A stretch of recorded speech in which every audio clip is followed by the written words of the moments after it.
최근 공화당 소속 주지사들이 잇따라 연방정부의 추가 실업수당을 끊고 있습니다. 과도한 실업수당으로 일자리가 있어도 노는 사람들이 많다는 이유입니다. 콜로니얼 파이프라인의 사이버 해킹 사태로 인한 휘발유 부족 사태에 정부가 일시적으로 휘발유 증기압 제한 조치를 완화했습니다. 바이든 대통령이 오는 24일부터는 코로나19 백신 접종 장소까지 이동하는데 승차 공유업체 우버와 리프트의 서비스를 무료로 이용할 수 있도록 지원하겠다고 밝혔습니다. 아직 백신을 접종하지 않은 성인 가운데 백신을 확실히 맞겠다는 응답자는 11%에 그쳤다는 여론조사 결과가 나왔습니다. 한국질병관리청이 한국과 왕래가 잦은 나라를 대상으로 해외에서 백신을 맞은 경우에도 자가격리를 면제하는 방안을 검토하고 있습니다. 이상은 이 시각 주요 뉴스입니다. 시청자 여러분 안녕하십니까? KBN 뉴스입니다. 오늘 오후 4시 기준 미 전역의 코로나19 누적 확진자는 어제보다 33,651명, 사망자는 693명이 늘었습니다. 뉴욕의 확진자는 1,460명, 사망자는 41명이 늘었고 뉴저지의 확진자는 561명, 사망자는 31명이 늘었습니다. 커네티컷의 확진자는 187명, 사망자는 5명 증가했습니다. 첫 번째 소식입니다. 바이든 행정부는 코로나19 부양책의 일환으로 주정부 실업수당에 $300를 추가로 지원하고 있습니다. 시한은 오는 9월 6일까지인데 최근 공화당 소속 주지사들은 잇따라 연방정부의 추가 실업수당을 끊고 있습니다. 과도한 실업수당으로 일자리가 있어도 노는 사람들이 많다는 이유입니다. 빌리 테네시 주지사는 연방정부의 추가 실업수당 프로그램에 7월 3일부터 참여하지 않겠다는 입장을 밝혔습니다. 킴 레이놀즈 아이오와 주지사는 6월 12일부터, 더그 버검 노스다코타 주지사도 6월 19일, 그레그 지언 포테이 몬테나 주지사는 6월 27일부터 연방정부 제공 실업수당을 끊는다고 밝혔습니다. 테이트 리브스 미시시피 주지사는 전날 6월 12일부로 추가 실업수당 지급을 중단한다고 밝힌 바 있습니다. 이외 KIB 엘라베마 주지사, 아사 허친슨 아칸소 주지사, 헨리 맥메스터 사우스캐롤라이나 주지사도 중단 결정을 내렸습니다. 7일 발표된 4월 비농업부문 고용지표가 부진한 여파로 추가 실업수당 부작용을 성토하는 목소리가 높아졌습니다. 4월 비농업부문 신규 고용자 수는 26만 6천 명으로 3월 77만 명에 비해 대폭 줄었을 뿐만 아니라 100만 명 이상을 내다본 시장 전망을 밑돌았습니다. 그동안 공화당은 후한 실업수당이 근로의욕을 저해한다고 비판해왔습니다. 월스트리트저널에 따르면 현재 실업자들은 일주일에 평균 $318인 주정부 실업수당 외에 추가로 $300를 받아 매주 수령 총액이 $618에 달하고 있습니다. 콜로니얼 파이프라인의 사이버 해킹 사태로 일부 지역에서는 휘발유 부족 사태가 벌어지고 있습니다. 미 정부는 일시적으로 휘발유 증기압 제한 조치를 완화하고 추가적인 규제 완화도 검토하고 있다고 밝혔습니다. 어제 환경보호청은 휘발유 증기압 제한에 대한 완화 조치를 알라바마, 델라웨어, 조지아, 플로리다 일부, 루이지애나와 미시시피, 노스캐롤라이나, 사우스캐롤라이나, 테네시 등으로 확대하고 기한도 31일까지로 연장한다고 밝혔습니다. 앞서 환경보호청은 오는 18일까지 워싱턴 DC와 메릴랜드, 펜실베니아, 버지니아 등에 이 조치를 발령했습니다. 휘발유 증기압 제한 조치는 여름철 휘발유 증발에 따른 오존층 파괴를 막기 위한 조치인데 휘발유 부족 사태에 따라 일시적으로 이 조치를 완화한다는 겁니다. 환경보호청은 성명에서 법에 따라 단기간 환경 규제를 해제하는 게 공익에도 부합한다며 연료 부족 사태를 해결하기 위해 추가적인 규제 완화도 검토 중이라고 설명했습니다. 또 9일 교통부는 휘발유와 디젤, 항공 연료를 포함한 정유 제품을 운송하는 트럭 운전사에는 초과 근무를 허용하도록 한 바 있습니다. 플로리다와 노스캐롤라이나, 조지아, 버지니아는 석유 부족으로 비상사태를 선포한 상황입니다. 론 디센티스 플로리다 주지사는 기자회견에서 연료 공급을 원활하게 하기 위해 석유를 운반하는 탱크 크기와 무게 규제를 풀겠다고 말했습니다.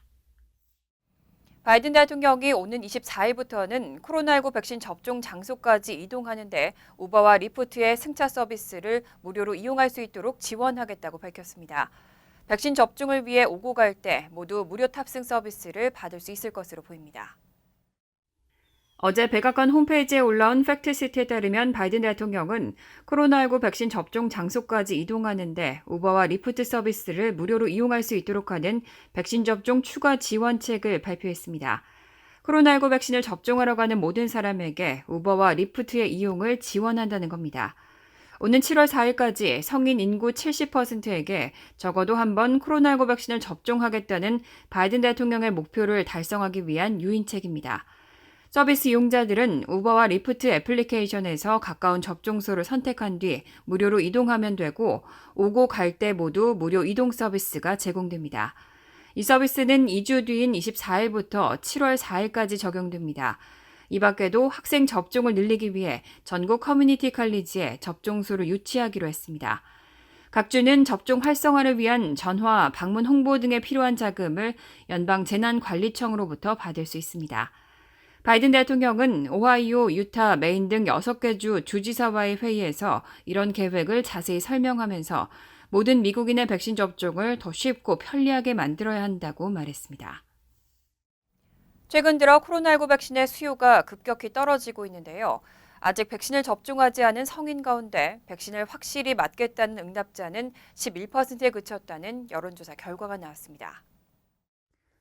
AP통신과 시카고대 여론연구센터는 지난달 29일부터 이달 3일까지 18세 이상 성인 1,842명을 상대로 백신 접종 여부를 조사했습니다.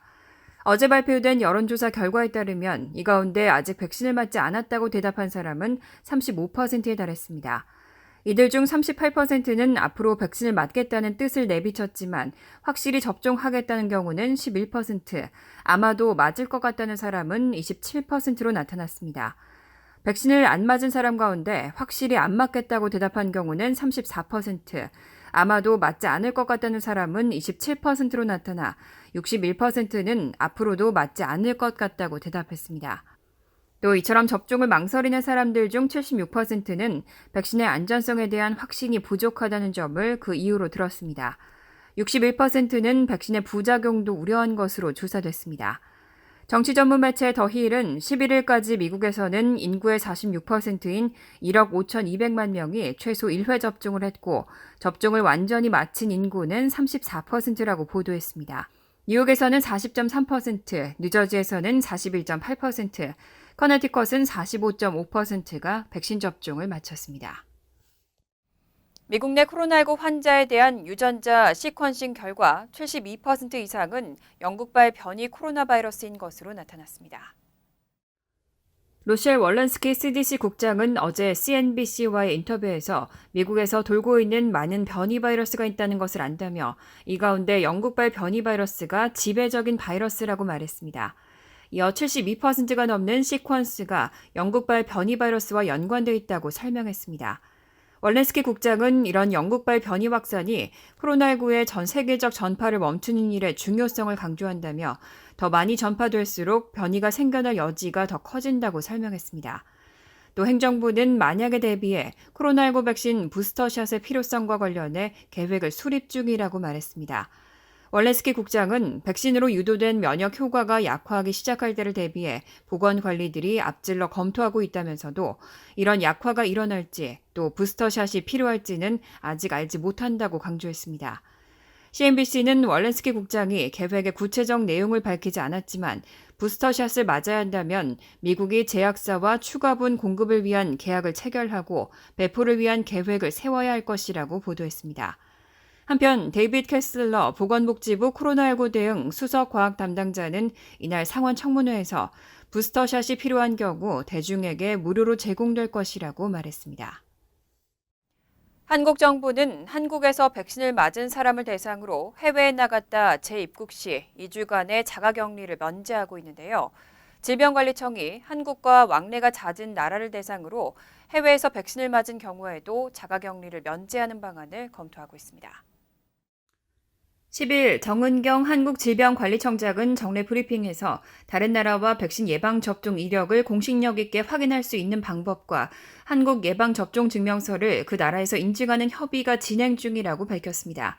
한국 정부는 예방접종증명서를 상호 인정하는 나라만 입국 시 2주의 자가격리 면제를 적용한다는 방침입니다. 다만 정 청장은 나라별로 예방접종 증명서를 발급하는 방식이 다르고 이를 확인하는 방법이 달라 양측이 협의하는 데 시간이 걸리고 있다며 한국과 왕래가 잦은 나라부터 백신 접종을 상호 인정하는 범위, 상호 인정하는 방식에 대한 구체적인 절차를 마련하고 있다고 설명했습니다. 다만 정 청장은 협의 중인 나라는 밝히지 않고 한국은 국가예방접종 등록 시스템으로 정보 관리를 한다며 다른 나라도 백신을 접종한 사람의 정보를 공신력 있게 확인하는 절차를 마련해서 시행해야 할 것이라고 덧붙였습니다. 한편 지난 5일부터 한국에서 코로나19 백신 접종을 완료한 사람은 해외에 나갔다가 한국에 입국할 때 2주의 자가격리가 면제됩니다. 지난 3월 조지아 애틀랜타 마사지샵 3곳을 돌며 총기를 난사해 한국계 4명 등 8명을 숨지게 한 백인 로버트 에런 롱이 살인 등의 혐의로 기소됐습니다. 조지아 풀턴 카운티 대배심은 애틀랜타 마사지샵 3곳을 돌며 총기를 난사해 8명을 숨지게 한 에런 롱에 대해 악의적 살인 4건, 중재모살 4건, 국내 테러 1건, 흉기 폭행 5건, 중범죄 집행 중 총기 소지 4건 등 19개 혐의에 대해 기소하기로 결정했습니다. 이번 기소는 고 김순자 씨 등 한국계 4명의 희생자에 대한 겁니다. 또 다른 희생자 4명에 대해선 별도의 대배심에서 기소 여부를 결정할 예정입니다. 검찰은 특히 아시아계 6명이 희생된 이번 사건에 대해 증오범죄 혐의를 적용해 사형을 구형할 계획입니다. AP통신은 페니 윌리스 풀턴 카운티 지방검사가 이런 계획을 알렸다면서 증오범죄 혐의를 적용하는 것에 미온적이었던 이전 태도에서 달라진 것이라고 분석했습니다. 에런 롱은 지난 3월 16일 애틀랜타 마사지샵 3곳을 돌며 총기를 난사해 한국계 4명을 포함해 아시아계 6명 등 총 8명을 숨지게 했습니다. 이번 사건은 코로나19 팬데믹 가운데 아시아계에 대한 혐오 범죄가 증가하고 있는 상황에서 발생해 미국 사회에서도 경종을 울리고 큰 이슈가 됐습니다. 연방준비제도 인사들이 예상보다 빠른 경기 회복과 부양책으로 인해 불거진 물가 상승 우려를 일축했습니다. 물가 상승은 일시적이라면서 인내심을 유지해야 한다는 입장을 전했습니다. 네이얼 브레이너드 연방준비제도 이사는 어제 경제기자협회 주최 행사에서 경제 전망이 밝지만 위험은 여전하고 우리는 목표와는 거리가 멀다고 말했습니다. 이어 시장 전망을 밑돈 고용지표를 거론하면서 경기 회복 속도가 고르지 못하고 불확실성으로 차 있다고 지적했습니다. 노동부가 발표한 4월 비농업부문 신규 일자리는 26만 6천 개로 3월 77만 개에 비해 대폭 줄었고 100만 개 이상을 내다본 시장 전망도 밑돌았습니다. 브레이너드 이사는 일시적인 급격한 인플레이션에 대해 인내심을 유지하는 건 우리 목표에 도달하기 위해 필요한 근본적인 경제 모멘텀이 재정 상황의 조기 긴축으로 인해 축소되지 않도록 하는 데 도움이 될 것이라고 말했습니다. 파이낸셜 타임즈는 이런 발언과 관련해 성장 회복세와 소비자 물가 상승에도 연준이 팬데믹으로 타격을 입은 경제에 대한 지원을 철회할 준비가 되지 않았다는 의미라고 전했습니다. 제임스 블러드 세인트루이스 연방준비은행 총재도 이날 CNBC 인터뷰에서 인플레이션이 상승해도 코로나19가 더 이상 위협이 되지 않는다는 명백한 징후가 나타날 때까지는 완화적인 통화 정책을 유지해야 한다고 밝혔습니다. 뉴저지 주의회가 뉴욕시의 맨하튼 교통 혼잡료 징수 움직임에 강하게 제동을 걸었습니다. 뉴저지 주민들에게 혼잡료를 부과하면 맞서 보복할 것이라면서 강력 대응을 시사했습니다.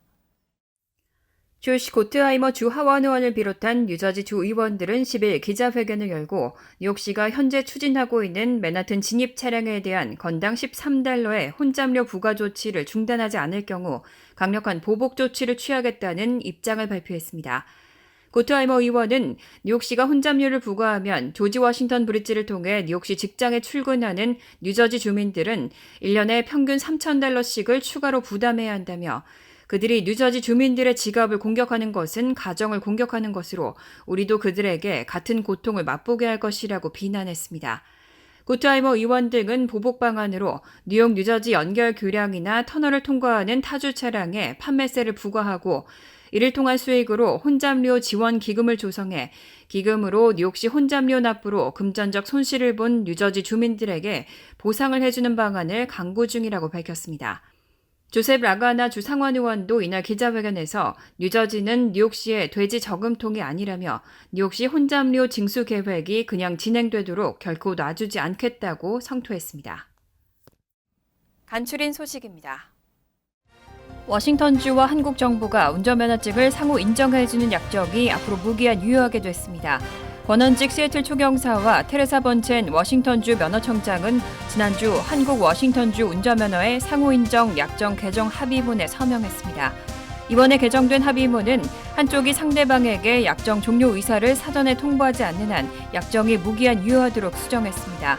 이에 따라 과거 5년마다 약정의 유효기간을 연장했어야 하는 불편함을 덜고 행정 부담을 줄이고 법적 안전성을 제고했다고 시애틀 영사관은 밝혔습니다.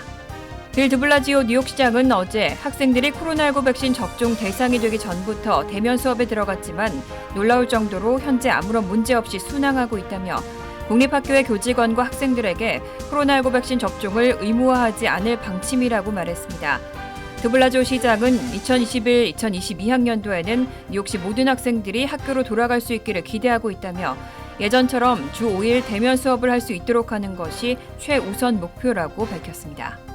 롱아일랜드 나소 카운티 의회 공공안전규정위원회는 지난 10일 스쿨버스 스탑 사인에 카메라를 부착하고 위반 차량을 자동 적발하는 내용의 조례안을 만장일치로 통과시키고 오는 24일 전체 표결에 붙이기로 결정했습니다. 조례안에 따르면 스쿨버스는 감시 카메라를 버스 스탑 사인에 설치해 스탑 사인이 활성화된 동안 이를 무시하고 지나가는 차량을 자동 인식해 위반 사항을 해당 차량 운전자에게 통보하는 방식으로 운영됩니다. 위반 차량은 뉴욕주 벌금 규정인 $250에 카운티 정부에서 부과하는 관리비 $100 등 건당 최대 $356의 벌금이 부과될 수 있습니다.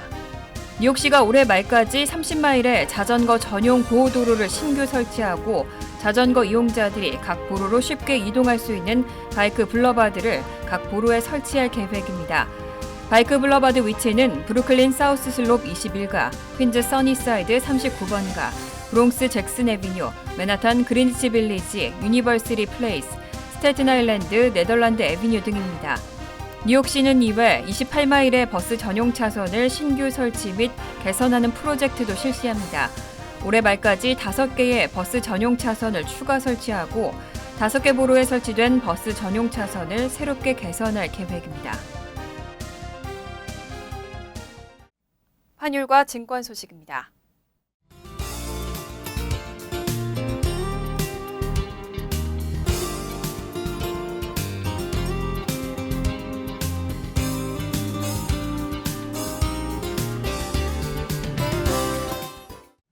이어서 날씨입니다. 목요일은 화창하겠습니다. 낮 최고 기온은 71도, 섭씨 21도, 밤 최저 기온은 52도, 섭씨 11도로 예상됩니다. 금요일도 화창한 날씨가 이어지겠습니다. 토요일도 화창하지만 오후 한때 약한 소나기 내릴 가능성도 있겠습니다. 이상으로 KBN 뉴스를 마칩니다. KBN과 함께 즐거운 저녁 되시기 바랍니다. 미 동부 최대 한인방송 KBN이 제작하는 KBN 뉴스는 웹사이트 mykbn.com 그리고 유튜브와 페이스북에서 다시 보실 수 있습니다. 좋아요, 구독, 알림 설정은 뉴스 제작에 큰 도움이 됩니다.